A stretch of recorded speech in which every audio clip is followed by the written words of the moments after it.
জায়ানের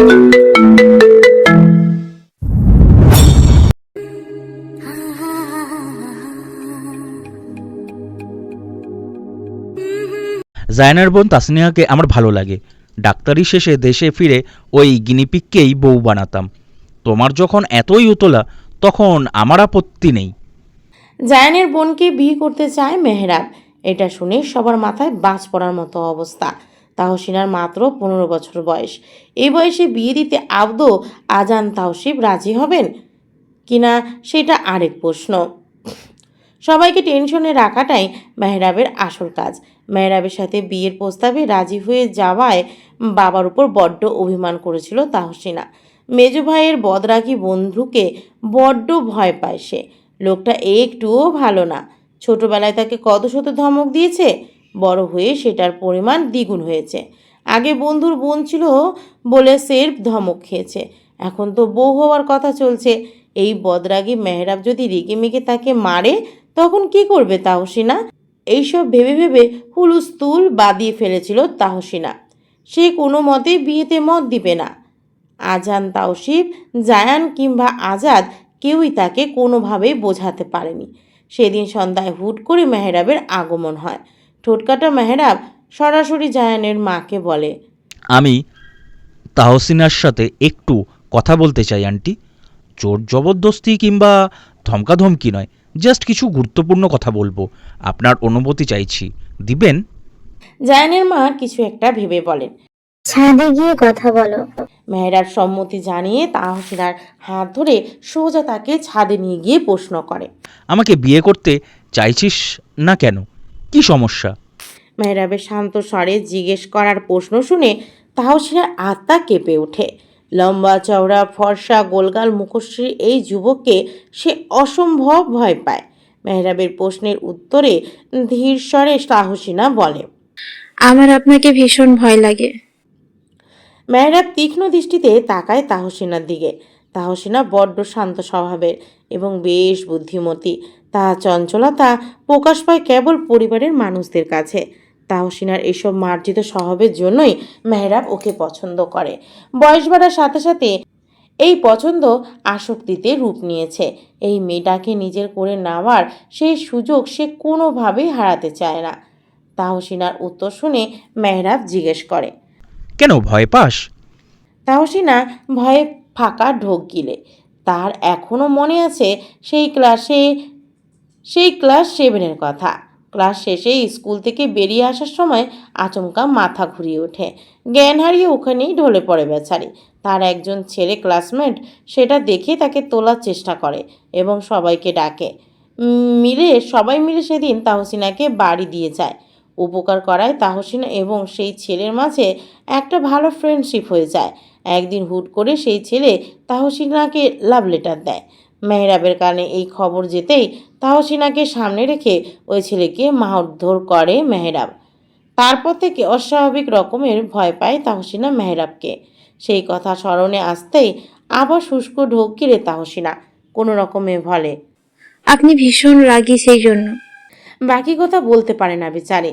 ভয়ে দরদর করে ঘামছে সে।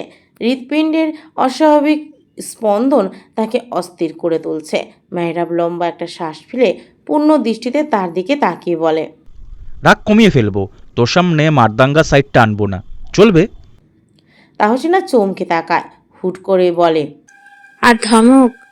মেহরাব ভ্রু কুঁচকে তাকিয়ে বলে, ধমক না দিয়ে ধীরে সুস্থে সব কিছু বোঝানোর চেষ্টা করব।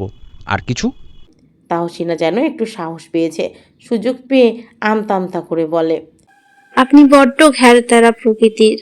মেহরাব দাঁতে দাঁত চেপে বলে, তোর বাধ্য জামাই হয়ে চলার চেষ্টা করব। বিপরীতে বলার মতো আর কোনো কথা খুঁজে পায়নি তাহসিনা। মেহরাব আর কিছু না বলে বাসায় ফিরে যায়। সব আপত্তি বিপত্তি চুকিয়ে পরিশেষে মেহরাব এবং তাহসিনার বিয়ে হয়। ভীতু তাহসিনা হয়ে যায় মিসেস মেহরাব শিকদার। লাল শাড়ি পরিহিত তাহসিনাকে দেখে উগ্র মেজাজি মেহরাবের হৃদয়ে অদ্ভুত প্রশান্তি অনুভূত হয়েছিল। বাউন্ডুলের ছেলেটা সংসার সাজানোর স্বপ্ন দেখেছিল। শেষ পর্যন্ত সংসার জীবন নামক মোহনীয় অধ্যায়ে পদার্পণের পূর্বেই সবটা তছনছ হয়ে যাবে সেটা কে জানত। আজাদ এবং তার মায়ের মৃত্যুর পর জায়ান পুরোপুরি ভেঙে পড়ে। তাহসিনা এবং আজান সাহেবের থেকে ব্যাপারটা আড়াল করতে জায়ান মেহরাবদের বাসায় থাকতে শুরু করে। তাদের সঙ্গ দিতে সাদাবও সেখানে উপস্থিত হয়। কদিন একসাথে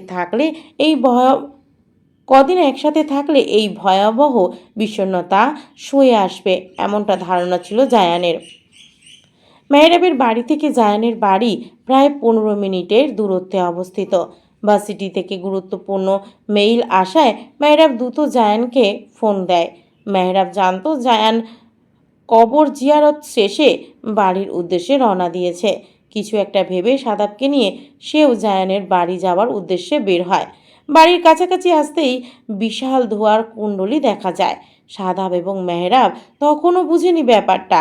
বাড়ির একদম সন্নিকটে আসতেই দেখা যায় এক সাইডে দাউ দাউ করে আগুন জ্বলছে। দুজনে চমকে ওঠে, আতঙ্কিত দৃষ্টিতে তাকায়। ফায়ার সার্ভিসের লোকজনকে খবর দিয়ে সাদাব এবং মেহরাব কোনো কিছু না ভেবে পিছনের দরজা দিয়ে সোজা বাড়িতে প্রবেশ করে। ভিতরে প্রবেশ করতেই বিষাক্ত ধোঁয়ার উটকো গন্ধে তাদের দম বন্ধ হওয়া জোগাড় হয়। পরনের টি শার্ট খুলে দুজনেই নাকে বেঁধে নেয়। দ্রুত পায়ে ভিতরে প্রবেশ করে বাড়ির সদস্যদের খুঁজতে শুরু করে। লাইব্রেরি রুম পেরিয়ে ড্রয়িং রুমে আসতেই থমকে যায় ওরা দুজন। একপাশে পড়ে আছে মৃতপ্রায় জায়ান।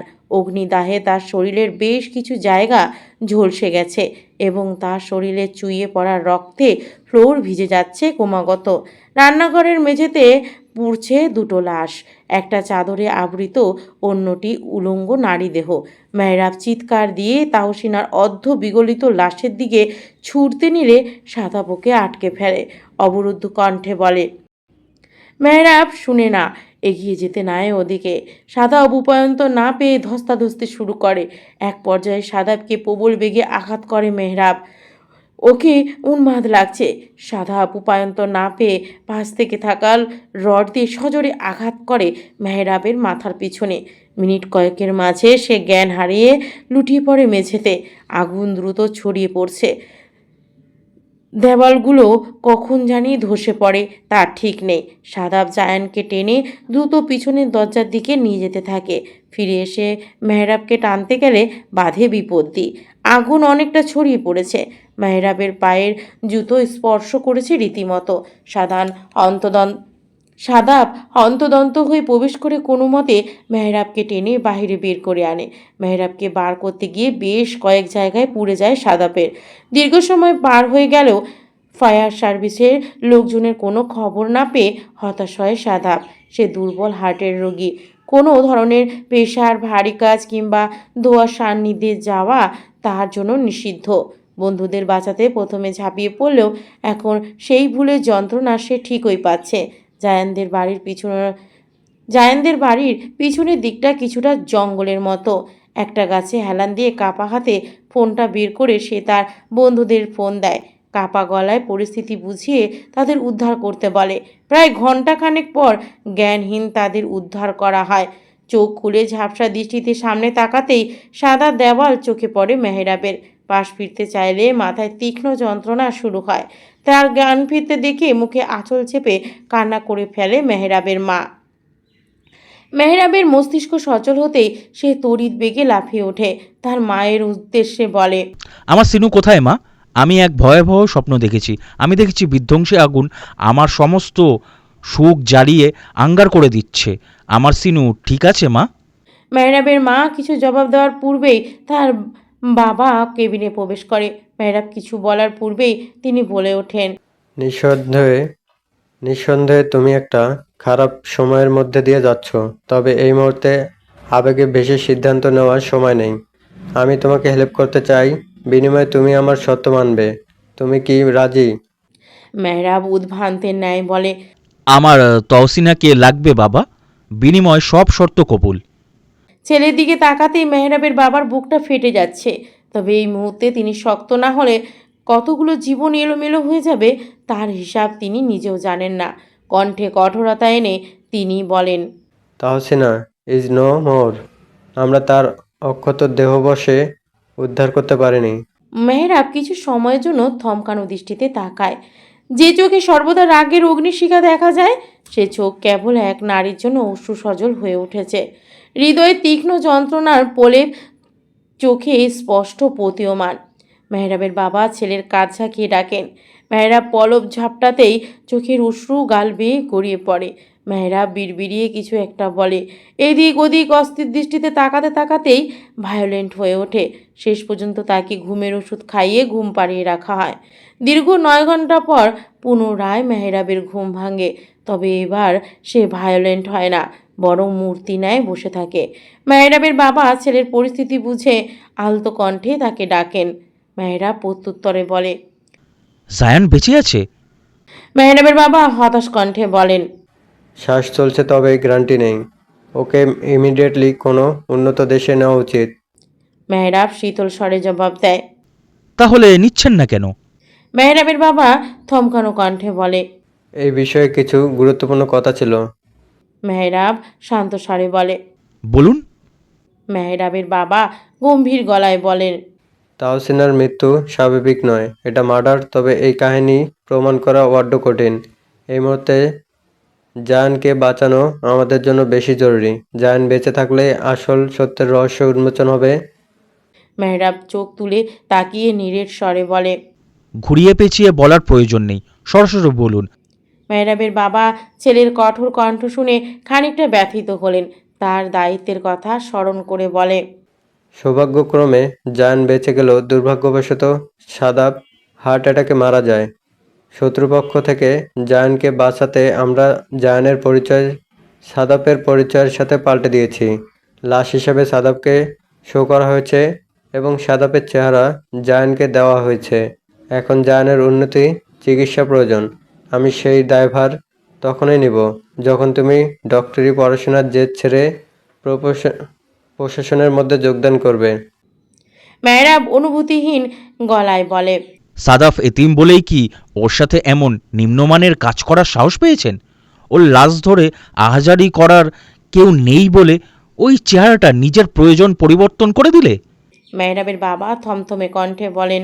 আমি নিজের প্রয়োজনে কিছু করিনি, আমি জায়ানের ভালোর জন্য। মেহরাব চিৎকার দিয়ে বলে। ননসেন্স কথাবার্তা আমার সামনে বলবেন না। আপনার কি আমাকে অজ্ঞ মনে হয়, নাকি বর্তমান পরিস্থিতিকে আপনার হিন্দি মুভি মনে হয়? জাস্ট নাম আর চেহারা মিললে ভিন্ন দেশে পাড়ি জমানোর যায় না, সেটা আপনিও খুব ভালো মতোই জানেন। মেহরাবের বাবা হতাশার শ্বাস ফেলে বললেন। টাকা আর পাওয়ার থাকলে সব সম্ভব মেহরাব। মেহরাব সন্দিহান চোখে তাকিয়ে বলল। আপনি ছোট চাচ্চুকে ইনভলভ করছেন এই কেসে? মেহরাবের বাবা মাথা নাড়িয়ে বললেন। হ্যাঁ, এটা ব্যতীত কোনো উপায় ছিল না। মেহরাব তাচ্ছিল্য হেসে বলল। এখন কোথায় গেল আপনার আদর্শ? ছোট চাচ্চু কুখ্যাত মাফিয়া জেনেও ওনার সাহায্য নিতে আপনার বিবেকে বাঁধল না? এই ইউনিফর্মের দাপট শুধু সাধারণ জনগণের উপরেই প্রয়োগ করতে পারেন? কাজের বেলায় সব অকর্মার ঢেকি। এরকম পেশায় আপনি আমাকে আনতে চাইছেন? মেহরাবের বাবা রেগে মেগে বললেন। তুমি লিমিট ক্রস করছো। এই ইউনিফর্মের গুরুত্ব এবং মর্যাদা বুঝতে হলে তোমাকে আমার অবস্থানে আসতে হবে। দুর্নীতি সবখানেই আছে। তাদের সাহায্য করার জন্য শক্তপোক্ত কলেজা নিয়ে জন্মানো বাঘের কমতি আছে বলে আমরা পরাজিত। তুমি মাফিয়াদ পদে নিজের নাম লেখাতে চাওয়ার জন্য বিদেশে যেতে চাইছো, সেটা খুব ভালো মতে জানা আছে আমার। বাবা হয়ে ছেলেকে ধ্বংসের পথে ধাবিত করার সাহস নেই বলেই এই শর্ত দিয়েছি। ভেবে জানাও তুমি কি করতে চাও। মেহরাব হু হা করে হেসে দিয়ে বলল। ধ্বংসের হাত থেকে বাঁচাতে আমাকে প্রফেশনে আনতে চাইছেন? ভুলে যাবেন না, একটা পুরো পরিবার ধ্বংসের পেছনে আপনার এই প্রফেশনই দায়ী। মেহরাবের বাবা হাল ছেড়ে দিয়ে বললেন। যুক্তিতর্কে যেতে চাইছি না, অপশন দিয়েছি, সিদ্ধান্ত তুমি নেবা। আজাদের কেসটা আমি হ্যান্ডেল করছি। জায়ানও বর্তমানে আমার হাতে। খুব কষ্টে মিডিয়াকে আটকে রেখেছি। সময়ের মধ্যে সিদ্ধান্ত না জানালে জায়ানের জীবনটা কতটা জঘন্যভাবে। কথাগুলো বলে উঠে চলে যেতে নিলে মেহরাব দীর্ঘশ্বাস ফেলে ওঠে। আমি রাজি, আপনি প্রসিডিওর শুরু করুন। ওর যেন কিছু না হয়। আপাতত কেসটা বন্ধ করে দিন। যার প্রতিশোধ সে নিজেই অপরপক্ষকে জাহান্নামের রাস্তা চিনিয়ে দিবে। মেহরাব দীর্ঘশ্বাস ফেলে বলে। ছেলের কথায় খুশি হয়ে স্থান ত্যাগ করেন মেহরাবের বাবা। বিশাল দায়িত্ব কাঁধে, সেটা ঠিকমতো পালন করতে হবে। বাবা চলে যেতেই আনমনে মনে পড়ে ছোটবেলার সেই দিনগুলো। তার ছোট চাচা মাহিদ সিকদার একজন এসপি ছিলেন। পদোন্নতি হতেই বিয়ে করেছিলেন শখের নারীকে। সংসার সুখের কমতি ছিল না, তবে একটা কেস সব কিছু এলোমেলো করে দেয়। তৎকালীন সময়ের ইয়াং বিজনেস টাইকুন মোশাররফ ওয়াহিদের বিরুদ্ধে স্মাগলিং সহ আরও নানান অভিযোগ ওঠে। তদন্ত করে সত্যতা প্রমাণ পেলে মাহিদ সিকদার বেশ প্রসন্ন হন। সিনিয়র স্যারকে এই বিষয়ে জানালে তিনি মাহিদকে থামিয়ে দিয়ে বিষয়টা ধামাচাপা দিতে বলেন। ন্যায় আদর্শে বেড়ে ওঠা মাহিদ সিকদার দুর্নীতিকে বুড়ো আঙ্গুল দেখিয়ে প্রমাণ পাবলিশ করতে চাইলে তাকে মিথ্যা মামলায় ফাঁসিয়ে দিয়ে দেশদ্রোহী প্রমাণ করা হয়। কোর্ট থেকে ফাঁসির রায় দেওয়া হলে পুরো পরিবার ভেঙে পড়ে। অপমান লাঞ্ছনা সইতে না পেরে মাহিদ সিকদারের সন্তান সম্ভবা স্ত্রী আত্মহত্যা করেন। প্রায় 7 বছর পর জেল থেকে পালিয়ে গিয়ে নিজের পরিচয় তৈরি করেন তিনি। সৎ এবং নিষ্ঠাবান ছোট ভাইয়ের বিচিত্র রূপ দেখে কথা বলা বন্ধ করে দেন মেহরাবের বাবা। ঘাড়তেরা মেহরাব ছিল চাচার ন্যাওটা, এই জন্যই তার সাথে যোগাযোগ বহাল ছিল। পরিশেষে প্রিয়তমা স্ত্রী হয়ে বদলা নিতে বাবার কথায় রাজি হয় মেহরাব। সকল ফর্মালিটি পূরণ করে জায়ান পাড়ি জমায় ইতালি। শখের পেশা নেশা ছেড়ে মেহরাব উন্মাদ হয়ে প্রতিশোধের নেশায়। মেহরাবের কথাগুলো শুনে অরিনের দু চোখ বেয়ে সমান্তরাল ধারায় অশ্রু গড়ায়। দুহাতে মুখ ঢেকে ফুপিয়ে ওঠে। কিছুক্ষণ পর নিজেকে সামলে প্রশ্ন করে, এসবের মাঝে আমার দোষটা কোথায়? আমি কেন শাস্তি পেলাম? মিসবাহ ওয়াহিদের বোন হলে এতটা শাস্তি আমার প্রাপ্য ছিল? মেহরাব তাচ্ছিল্য ভরা কণ্ঠে বলে। আপনি মেহসাব ওয়াহিদের দুর্বলতা, এটাই আপনার দোষ। অরিন কান্না ভেজা স্বরে বলে। পাবলিকলি ভিডিওটা পাবলিশ করে আমার সম্মানহানি করাটা দরকার ছিল। মেহরাব ভাবলেশীন কণ্ঠে বলল, জাস্টিসের জন্য আজান আঙ্কেলের লড়াই করেছিল। তাকে খুন করার পরেও আপনার স্ত্রীকে ধর্ষণ করার কোনো দরকার ছিল? অরিনের শ্বাসরোধ হয়ে আসে। কাঁপা কাঁপা কণ্ঠে শুধায়। ওসব ঝাপসা ছবি কে ছড়িয়েছে? মেহরাব স্পষ্ট কণ্ঠে জবাব দিল। জায়ান? অরিনের মনে হলো সে যে কোনো মুহূর্তে লুটিয়ে পড়বে মেঝেতে। ছলছল চোখের অসহায় দৃষ্টি নিক্ষেপ করে বলল, মিথ্যে। জায়ান কখনো এমন করতে পারে না। উনি আমায় ভীষণ সম্মান করেন। আমি বিশ্বাস করি না। মেহরাব হামি তুলে বলল। বিশ্বাস না করলে আমি কি করতে পারি? অরিন অস্থির কণ্ঠে বলল। জায়ান কোথায়? এই পর্যায়ে মেহরাব তার পকেট থেকে দুটো টিকিট বের করে দিয়ে বলে, জায়ানের বর্তমান ঠিকানা। আজকের ফ্লাইট মিস করলে জীবনে আর কখনো শেহতাজ তৌসিফ জওয়ানের দেখা আপনি পাবেন না। মিসেস অরুণিকা ওয়াহিদ। অরিন? অরিন টিকিট হাতে নিতেই দেখে সেগুলো ইতালির টিকিট। অরিনকে বিমূঢ় হয়ে বসে থাকতে দেখে মেহরাব উঠে দাঁড়িয়ে স্পষ্ট কণ্ঠে বলে, আপনার স্টেটমেন্ট নাকি আমার মতো সাজিয়ে নেবে? আপনার আপত্তি আছে? অরিন দুপাশে মাথা নাড়িয়ে না বোঝায়। তা শুনে মেহরাব বাক্য বিনিময় না করে প্রস্থান করে। সমস্তটা যেন অরিনের অনুভূতি নিয়ন্ত্রণহীন হয়ে পড়েছে। অসহ্য অনুভূতির তোপে কলিজাটা ছিঁড়ে খুঁড়ে যাচ্ছে। টিকিটের উপরিভাগে হাত রেখে কন্দনরত কাঁপা কাঁপা কণ্ঠে অরিন বলে, তীব্র তাপদাহে বৃষ্টির মৃদু স্পর্শ হয়ে এসো। হৃদয়ে তৃষ্ণা যে বাড়িধারার অপেক্ষায় অপেক্ষমান, তার নিঃশব্দ নিক্ষিপ্ত অঞ্জলি হয়ে এসো তুমি। আমার লেখা অসমাপ্ত কবিতার সমাপ্ত সংলাপ হয়ে এসো তুমি। কেবল আমৃত্যু তোমার অপূর্ণতা নিয়ে বেঁচে থাকার মতো অভিশপ্ত কারণ হয়ে এসো না। সয়ে সয়ে ক্ষয়ে যাওয়ার হৃদয়ে বৈধ প্রেমটুকু অবশিষ্ট, বাকিটা কবেই আঙ্গার হয়ে গেছে তুমি নামক দূরত্বের বিরহে। বৃষ্টিস্নাত গোধূলি লগ্ন। আকাশ কালো মেঘের চাদরে আবৃত। নিজ ঘরের বারান্দায় ভাবলেশীন ভঙ্গিতে বসে আছে অরিন। তীব্র বর্ষণের শীতল বৃষ্টির ফোঁটা বিনা বাধায় ছুঁয়ে দিচ্ছে তাকে।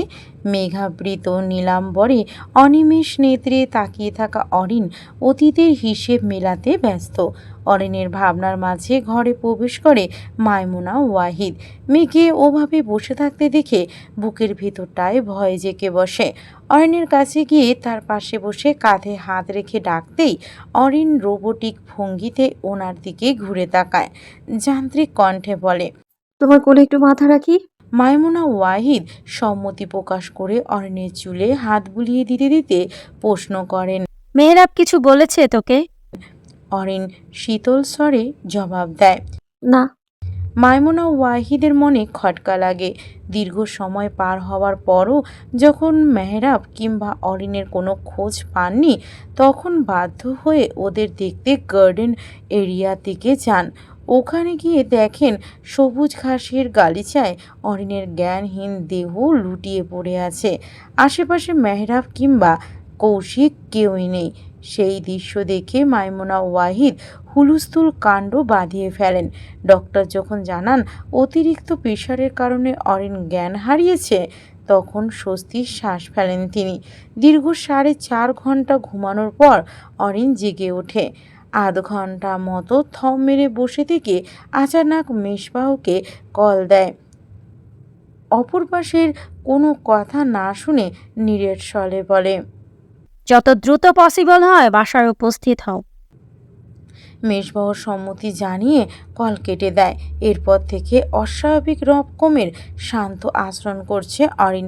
মাইমুনা ওয়াহিদ মেয়ের মনের হালচাল বুঝতে আদুরের স্বরে বললেন, আমার সোনা বাচ্চার কি হয়েছে? অরিন আর একটু নিবিড়ভাবে তার মাকে জড়িয়ে ধরে ধরা গলায় বলে, এই অভিশপ্ত জীবনে তুমি ছাড়া আর কেউ আমায় নিঃস্বার্থভাবে ভালোবাসেনি মা।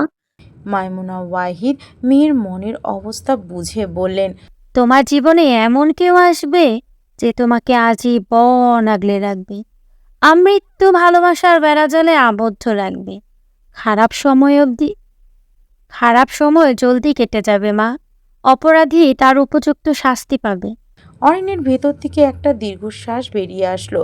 মায়ের অগোচরে বিড়বিড়িয়ে বলল, ভুল মানুষের প্রেমে পড়া হোক বারণ, স্মৃতিরা পুনরায় হোক স্মরণ।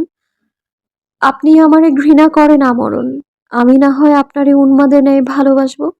না আসা অবধি মৃত্যুর সন্ধিক্ষণ, আবছা হয়ে আসুক দৃশ্য, ফুরিয়ে যাক আমার নিঃশ্বাস। আত্মার মৃত্যুর বদলে দেহ নামক খোলসটা মৃত্যুবরণ করুক। অরিনকে নিশ্চুপ থাকতে দেখে মাইমুনা ওয়াহিদ বোঝানোর স্বরে বললেন, একজন খারাপ বলে পুরো দুনিয়ার মানুষ খারাপ, এমনটা ভাবা বোকামি ওরু। তোমার লাইফে একটা ইনসিডেন্ট ঘটেছে কেবল, লাইফটা শেষ হয়ে যায়নি। অবিশ্বাস, ইনসিকিউরিটি এসবকে মস্তিষ্কে জায়গা দিও না। সবসময় মনে রাখবি, খারাপ সিচুয়েশনের মধ্য দিয়ে ভালোর দ্বার উন্মোচিত হয়। মায়ের কথা শুনে অরিন তাচ্ছিলের হাসি দিল। পুনরায় বিড়বিড়িয়ে বলল, এখন আর করি না ভালোবাসার খোঁজ, হৃদয়ে পেয়ালায় জন্মে অবিশ্বাস রোজ। যে শহরে আছে ওয়াদা ভঙ্গের রেওয়াজ, পূর্ণতা সেথায় কেবলই কথিত আওয়াজ। অরিনের ভাবনার মাঝে মাইমুনা ওয়াহিদ বলেন, সোফিয়া এসেছে, তোমার সাথে দেখা করতে চাইছে। তুমি যদি অরিন যান্ত্রিক স্বরে বলল, আমি কারোর সাথে কথা বলতে চাচ্ছি না মাম্মাম, তোমার সময় থাকলে একটু আমার পাশে বসো। মাইমুনা ওয়াহিদ কথা বাড়ালো না। দীর্ঘশ্বাস ফেলে অরিনের মাথায় ম্যাসাজ দিতে শুরু করলেন। মেজবাহর অপেক্ষায় ড্রয়িং রুমের বিশাল সোফাটায় চোখ বুজে গা এড়িয়ে বসে আছে অরিন। তার সামনের সোফাটায় দোয়ার বই হাতে বসে আছে সোফিয়া। অনেকক্ষণ ধরে অরিনের মনোযোগ আকর্ষণের বৃথা চেষ্টা করে ব্যর্থ হয়ে এখন বই পড়ছে সে। আচমকা গাড়ির হর্নের শব্দ ভেসে আসতেই চোখ মেলে তাকায় অরিন। সোফিয়া উৎসুক চোখে তাকায় গেটের দিকে। মানুষটাকে দেখার জন্যই তো ছুটে এতদূর আসা। তাকে দেখে মেজবাহের রিয়াকশন কেমন হবে ভাবতেই মনের মধ্যে শত শত প্রজাপতিরা ডানা মেলে উঠতে লাগলো। অরিনের অপেক্ষার প্রহর শেষ করে দিয়ে পরিশেষে মেজবাহ অন্দরমহলে প্রবেশ করে। অরিন স্থির দৃষ্টিতে তাকিয়ে থাকে ভাইয়ের দিকে। মেজবাহকে ভীষণ ক্লান্ত দেখাচ্ছে। ঘামে ভিজে শার্টটা শরীরের সাথে লেপ্টে আছে। সাজানো গোছানো চুলগুলো এলোমেলো হয়ে আছে। চোখ দুটো সামান্য ডেবে গেছে। নির্ঘুম রাত কাটানোর ফলস্বরূপ চোখের নিচে ডার্ক সার্কেলও পড়েছে। অন্য সময় হলে অরিন ছুটে গিয়ে আহ্লাদে স্বরে দুঃখ প্রকাশ করত, অনিয়মের জন্য ভাইকে কড়া গলায় শাসন করত, কিন্তু আজ তার কিছুই করলো না। নিশ্চুপ ভঙ্গিতে বসে থেকে কেবল অপলকভাবে চেয়ে থাকলো মেজবাহের মুখের দিকে। মানুষের বাহ্যিক অবয়বের পিছনে লুকায়িত পশু সত্তা আদৌ খালি চোখে দেখা যায়? মানুষের ন্যায় অবয়ব থাকলে মানুষ হওয়া যায় না, মানুষ হতে মনুষ্যত্ব লাগে। কথাটা আনমনে বিড়বিড় করে অরিন। মেজবাহ প্রাণোচ্ছল অরিনের জীবন্ত লাশের ন্যায় হয়ে যাওয়াটা কোনোভাবেই মানতে পারছে না। কোথাও না কোথাও অরিনের এই অবস্থার জন্য মেজবাহ দায়ী। এই চিরন্তন সত্য অস্বীকার করা যায় না। আফসোসের লেলিহান শিখা মেজবাহুর অন্তঃপুর জ্বালিয়ে ছারকার করে দিচ্ছে ক্রমাগত। কয়েক কদম এগিয়ে গিয়ে হাঁটু গেড়ে বসে অরিনের হাত দুটো নিজের হাতের মুঠোয় নিয়ে নরম স্বরে মেজবাহু বলে, বাবুই পাখি। অন্য সময় হলে এমন আদরে ডাকে অরিন আবেগে আপ্লুত হয়ে যেত, কণ্ঠে আহ্লাদ ঠেলে হাজার খান আবদার জানাতো। কিন্তু আজ অরিন নির্বিকার। মেজবাহুর চোখের দিকে নিষ্পলক চোখে তাকিয়ে গম্ভীর গলায় শান্ত স্বরে প্রশ্ন করে, তুমি কি রেপিস্ট দাভাই? মাইমুনা ওয়াহিদ পানির গ্লাস হাতে এদিকটায় আসছিলেন। অরিনের কথা শুনে হাত ফসকে পুরো গ্লাসের ট্রে ঝনঝন শব্দে ভেঙে গুড়িয়ে যায়। কাঁচ ছড়িয়ে পড়ে ড্রয়িং রুমের আনাচে কানাচে। সুফিয়া হতবিহ্বল দৃষ্টিতে তাকায় অরিনের দিকে। মিসবাহ রীতিমতো হকচকিয়ে ওঠে। অরিনের নীরের স্বর শুনে স্পষ্ট বোঝা যাচ্ছে সে সব কিছু সম্পর্কে অবগত। মৃত্যুকে ভয় না পাওয়া মেজবাহের হৃদয়ে আচমকা অরিনকে হারানোর ভয় জেঁকে বসে।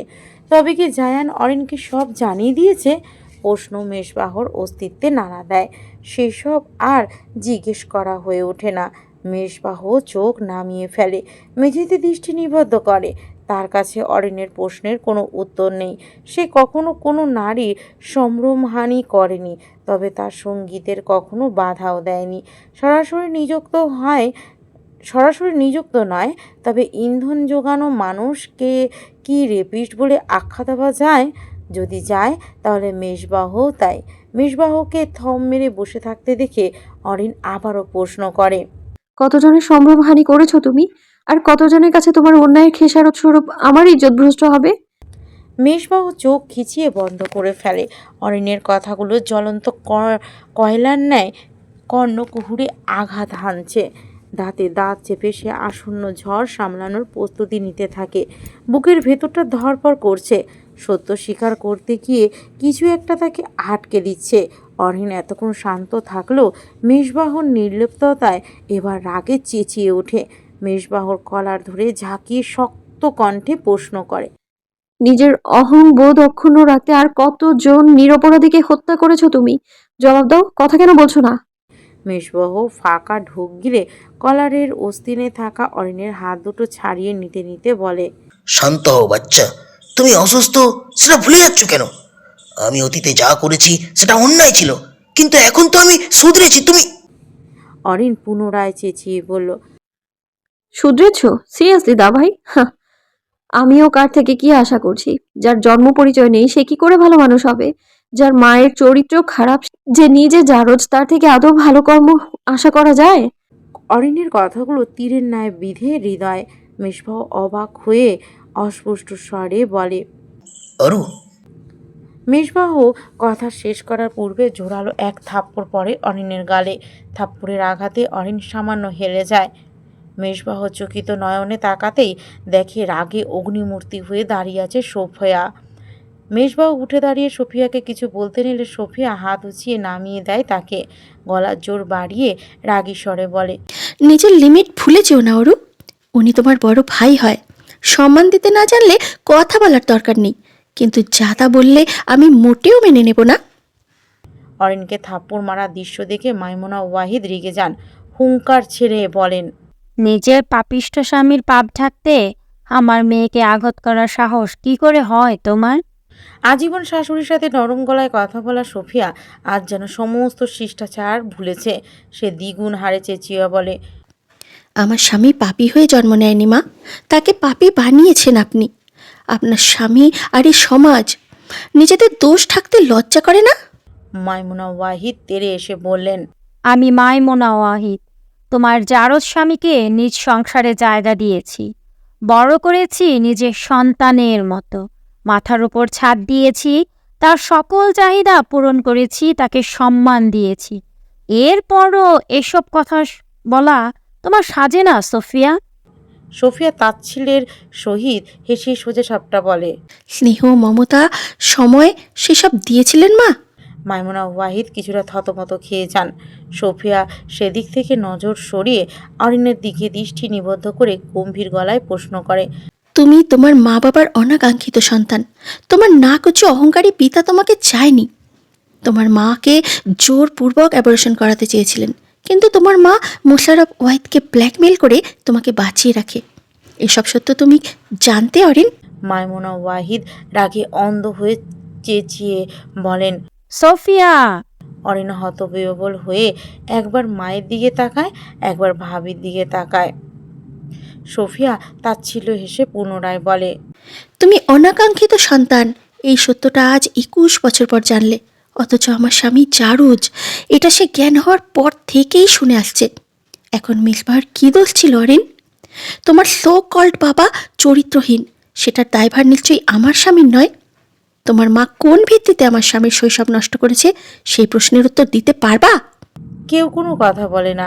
সোফিয়া সবাইকে নিশ্চুপ দেখে হুহা শব্দ তুলে হাসে, কন্দনত গলায় তাচ্ছিল্য মিশিয়ে বলে, এই সমাজ খুব সহজে মেষবাদের দোষী সাব্যস্ত করে, কিন্তু আসল প্রেক্ষাপট কেউ খাটিয়ে দেখতে চায় না। মেষবাদ জারজ এটা যেমন সত্য, তোমার বাবা ঘরে বউ রেখে বাইরে নষ্টামি করে বেরিয়েছে এটাও তেমন সত্য।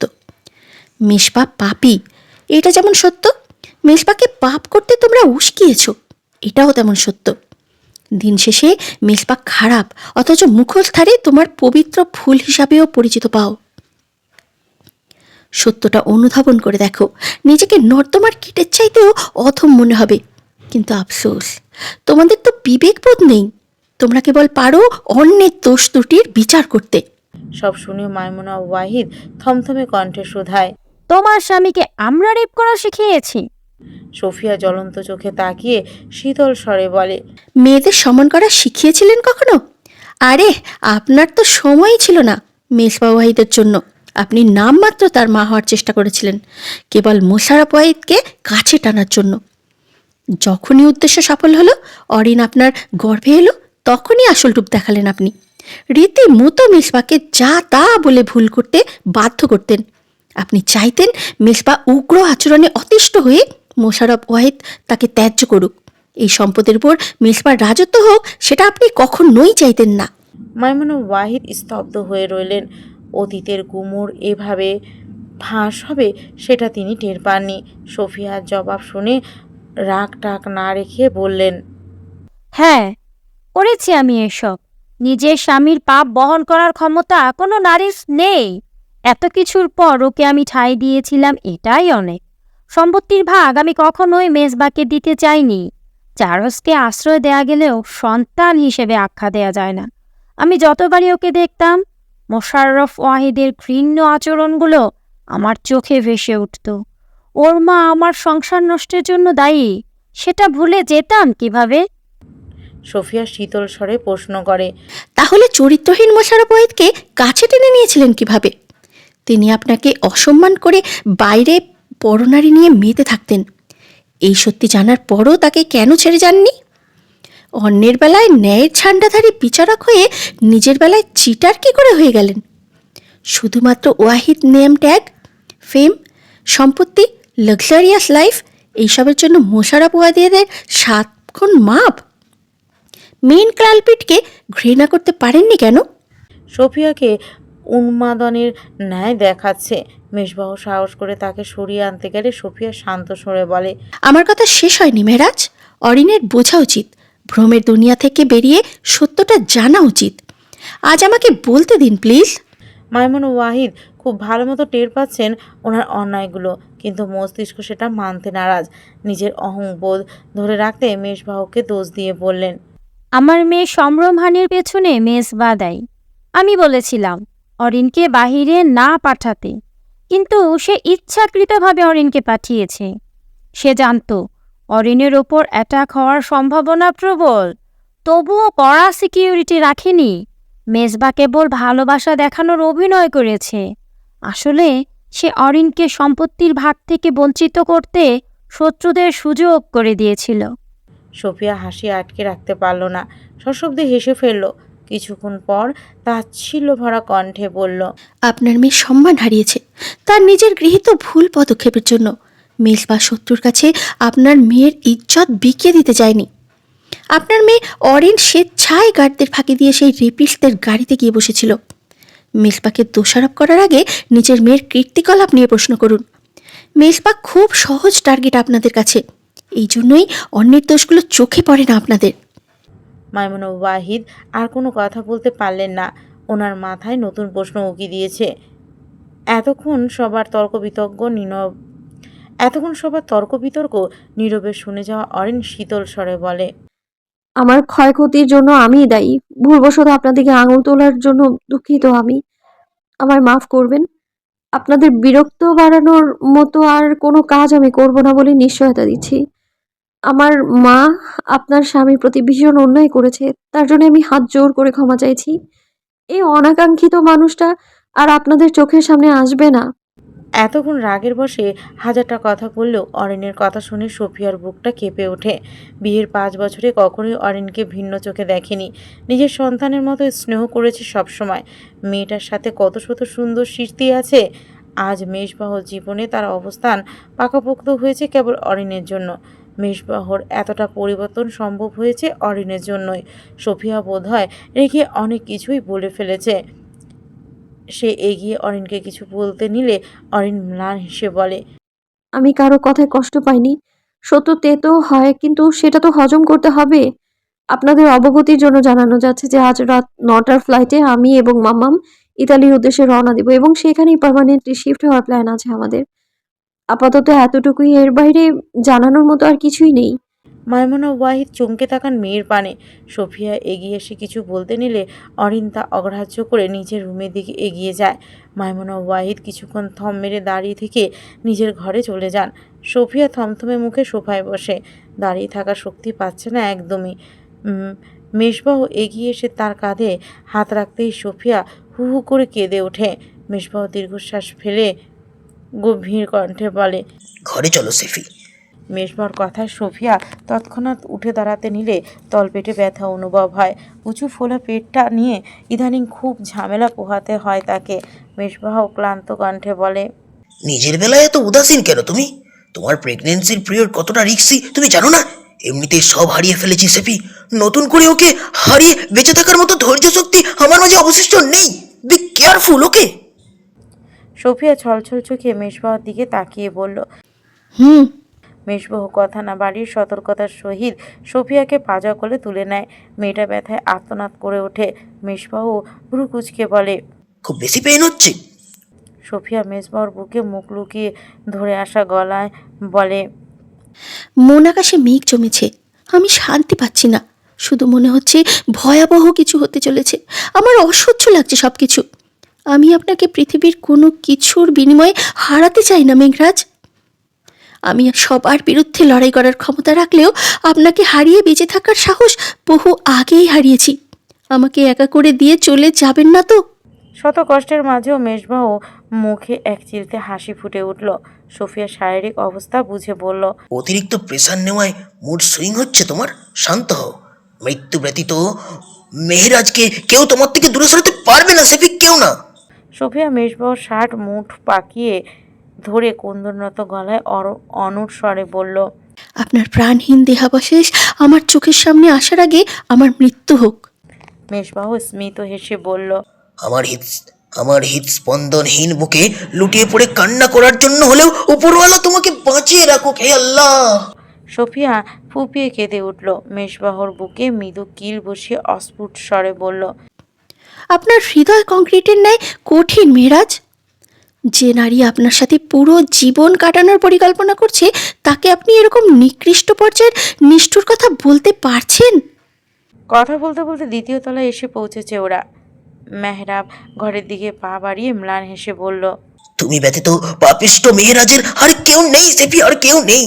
আমার মৃত্যুতে শোকাবিত হয়ে এই হৃদস্পন্দনীর বুকে আঁচড়ে পড়ে কান্না করার মতো কেউ নেই। আমার জন্ম সবাইকে বিরক্ত করেছে সেফি, বিরক্ত করেছে, বাড়তি ঝামেলা বাড়িয়েছে, কারো সংসার ভেঙেছে, আরো আরো কত কি, আরো কত কি। এতটুকু বলে সামান্য থেমে মেজবাহ আবার বলল, আমার মৃত্যুতে সবাই অনাবিল সুখের সাগরে ভাসবে। আমাকে বদদোয়া, অপবাদ, দোষ দেওয়ার জন্য হাজার জন থাকলেও একটুখানি ভালোবাসার কেউ নেই সেফি, কেউ নেই।